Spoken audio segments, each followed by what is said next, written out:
নমস্কার বন্ধুরা, doctor Shankar Subrata Ghosh, assistant professor, department of physiology, in Belur Shankar Rajiv Gandhi memorial ayurvedic coaching hospital. আপনার সামনে উপস্থিত হয়েছি একটা নতুন এপিসোড নিয়ে ব্রহ্মা আয়ুর্বেদের পক্ষ থেকে। আজকে আমাদের আলোচনার বিষয়বস্তু হচ্ছে লিভার ফেলিওর। লিভার ফেলিওর একটা খুবই মেজর সমস্যা। তো লিভার ফেলিওর আমরা কখন বলবো যে লিভার ফেলিওর হয়েছে? যখন আপনার লিভারটা রিপেয়ার করার বাইরে, অর্থাৎ লিভারটা ঠিকঠাকভাবে ফাংশনস করার ঊর্ধ্বে চলে গেছে, হেপাটিক ডিজেনারেশন যেটাকে আমরা বলি। তো লিভার ফেলিওর তখনই বলতে পারি যখন লিভারটা আপনার কোনোভাবে রিপেয়ার করা সম্ভব হচ্ছে না। তো সেটা কি সাডেনলি হয়? একদমই সাডেনলি হয় না, কিন্তু খুব রেয়ার কেস সাডেনলি হতেও পারে। মোস্ট অফ দ্য টাইমে কি হয়, ওটা গ্র্যাজুয়ালি লিভার ফেলিওর দিকে যায়। যেটা খুব ইমিডিয়েট হয় সেটাকে আমরা বলি অ্যাকিউট লিভার ফেলিওর, যেটা 48 ঘন্টার মধ্যে হয়, যেটা খুব রেয়ার কেসে হয়। তো সেটা তো কিছু করার থাকে না, সেটা অনেক সময় আহ, যে মেডিসিনের জন্য বা যে ট্রিটমেন্টের জন্য হচ্ছে সেটার জন্য অংশ হতে পারে, বা কোনো ডিজিজের জন্য হতে পারে। আজকে আলোচনা করবো ক্রনিক রিনাল ফেলিওর। ক্রনিক মানে গ্র্যাজুয়ালি যেটা হচ্ছে। গ্র্যাজুয়ালি কখন হচ্ছে, কখন কারণ, কি কি কারণ হতে পারে? ধরুন আপনি দীর্ঘদিন ধরে অ্যালকোহল নিচ্ছেন, মদ্যপান করছেন, দীর্ঘদিন ধরে হেপাটাইটিস বি বা হেপাটাইটিস সি রোগে ভুগছেন, বা ম্যালনিউট্রিশন আপনার রয়েছে, বা কোনো ধরুন লিভারের কোনো আদার্স কোনো প্রবলেমের জন্য ওষুধ খাচ্ছে, সেই জন্য কিন্তু আপনার হতে পারে এই লিভার ফেলিওরটা। ঠিক আছে? তো লিভার ফেলিয়ারের যে সাইন অ্যান্ড সিমটমস, এটা কিন্তু অনেক সময় আমরা বুঝতে পারি না। কিরকম? ধরুন খুব আর্লি স্টেজে যেটা আছে, একদম প্রাথমিক অবস্থায় কি কি হতে পারে? ধরুন আপনার গা বমি দিতে পারে, বা আপনার বমি হতে পারে, খিদে পাচ্ছে না, দুর্বল লাগছে শরীর, পাতলা পায়খানা হচ্ছে। এগুলো হচ্ছে খুবই আর্লি স্টেজের সিমটমস। এই সিমটমসগুলো যদি আমি কাউকে বলি এবং কারো যদি হয়, সে হয়তো ভয় পেতে পারে যে আপনার লিভার ফেলিয়ার হয়েছে। একদমই না, তার হয়তো নর্মাল অ্যাসিডিটি হয়েছে। ঠিক আছে? তো এই জন্যই বললাম সিমটমসগুলো খুবই ওভারল্যাপ হয়ে যায়। আরো প্রোগ্রেসিভ স্টেজে, মানে এই পরের স্টেজে কি করে হবে? ধরুন কেউ এই সিমটমসগুলো নেগলেক্ট করেছে, দিনের পর দিন সে গ্যাসের ওষুধ খেয়ে যাচ্ছে এই সিমটমসগুলোর জন্য, কিন্তু কোনোভাবে রিকভার হচ্ছে না। নেক্সট স্টেজ কি আছে? নেক্সট স্টেজ হচ্ছে অ্যাবডোমেনে ফুলে যাওয়া।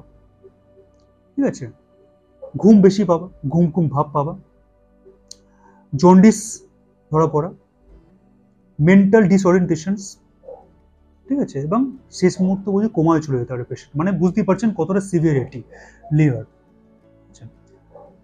তো আমি কি বললাম, তো প্রাথমিক অবস্থায় যদি কারুর ধরুন ফ্যাট, দুর্বলতা লাগছে, পাতলা পায়খানা হচ্ছে, বমি ভাব পাচ্ছে, খিদে পাচ্ছে না, তারা যদি দীর্ঘদিন ধরে গ্যাসের ওষুধ খাচ্ছেন, ঠিক হচ্ছে না, তারা অবশ্যই একটা ইউএসজি করান। ইউএসজি করিয়ে আল্ট্রাসাউন্ড করান, পেটে আল্ট্রাসাউন্ড করিয়ে যে কোনো নর্মাল হেলথ কেয়ারে যান। কোনোভাবে নেগলেক্ট করবেন না, liver is a silent killer. যদি আপনি নেগলেক্ট করেন আর যদি আপনার এইটা লিভার ফেলিয়ারই হয়, তাহলে কিন্তু আপনি অনেক বড় দুর্ঘটনার দিকে যাচ্ছেন লিভার ফেলিয়ারের ক্ষেত্রে।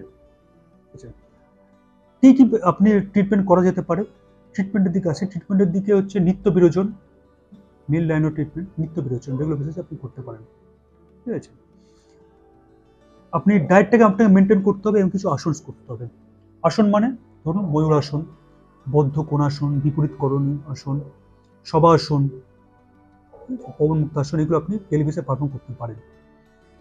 মেডিসিনস কি? মেডিসিন আছে আমাদের নবায়সলু, দুটো করে দিনে দুবার খাওয়ার আগে, অ্যামিলিকিউডিয়াস সিরাপ 20 ml করে দিনে দুবার খাওয়ার পরে, এবং আপনি খেতে পারেন যেটা আছে হেপটিন ফোর্ট ট্যাবলেট, দুটো করে দিনে দুবার খাওয়ার আগে খেতে পারেন। কি কি করবেন, কি কি করবেন না?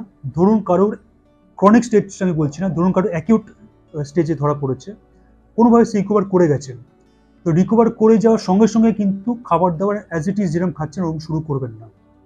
রিকভার যদি করে যান, কিছুদিন আপনি লিকুইড ফাস্টিংয়ে থাকুন, মানে হালকা কিছু মানে 1-2 দিন শুধু জুস খেয়ে থাকুন, পরে সেটা হালকা হালকা খাবার, খিচুড়ি বা ডালিয়া টাইপের জিনিস শুরু করুন খাবার। এটা করবেন। যখন বাথরুম ইউজ করবেন, বাথরুম ইউজ করার পরে ভালো করে হাতে সাবান দেবেন, যেখানে কোমরটা ভালো করে ফ্ল্যাশ করবেন। ঠিক আছে? কোনোভাবে যাতে কোনো ভাবে কন্টামিনেশন হওয়ার চান্স না থাকে। ঠিক আছে? এবং লিভারকে ডিটক্সিফাই করুন। লিভার ডিটক্সিফাই কি বেস্ট? 20 ml করে সকালবেলা খালি পেটে উচ্ছের রস খান, এবং সন্ধ্যেবেলা 20 ml করে আপনি খান আপেলের রস। উচ্ছের রস খাওয়ার পরে লেবু রস খাবেন, এবং আপেলের রস খাওয়ার পরে আপনি লেবু রস খাবেন। এটা হচ্ছে লিভার ডিটক্সিফায়ারের খুব মানে দি মন্ত্র আপনি বলতে পারেন। কি করবেন না, নিকোটিন, ক্যাফিন, চা, কোনো কোল্ড ড্রিঙ্কস, হট ড্রিঙ্কস, এগুলো এড়িয়ে চলুন।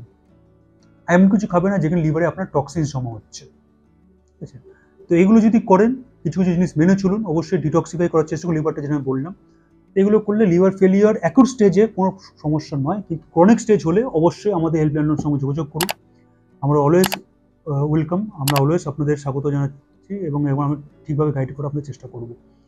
একটা স্মল অ্যানাউন্সমেন্ট, যেটা হচ্ছে সুখবর, আমরা বহরমপুরে আগামী জুন মাস থেকেই আমাদের ব্রহ্মা আয়ুর্বেদের নতুন চেম্বার শুরু হচ্ছে। যারা ব্রহ্মা আয়ুর্বেদকে বহরমপুরে দেখাতে চান ওখানে, বা ওই লাইনে কেউ দেখাতে চান, তারা নিজে আমাদের হেল্পলাইন নম্বরে যোগাযোগ করুন। কবে অ্যাপয়েন্টমেন্ট পাবেন, কী করে পাবেন, সবই ওখানে আপনাদের বলে দেওয়া হবে। এবং বাংলাদেশের পেশেন্টের উদ্দেশ্যে বলি, যারা আমাদেরকে কোশ্চেন করেন যে আপনাদেরকে দেখাতে চাইছি কিন্তু দেখাতে পারছি না, বা আমার সাথে কথা বলতে পারছেন না, তারা আমাদের হেল্পলাইন নম্বরে যোগাযোগ করুন। আমরা খুব তাড়াতাড়ি আপনাদের যথোপযুক্ত ব্যবস্থা করে দিচ্ছি, বা কোনোভাবে যে কোনোভাবে আপনাদের গাইড করে দেবো আমরা কী করে যোগাযোগ করবেন না করবেন। তো সেক্ষেত্রে প্রবলেম কিছু হবে না। তো আজকে এই পর্যন্তই। ভবিষ্যতে আরও ভালো ভালো এপিসোড নিয়ে, ভালো কিছু আপনাদের ডিজিজ নিয়ে অবশ্যই আলোচনা হবে। ভালো থাকবেন, সুস্থ থাকবেন সবাই। নমস্কার।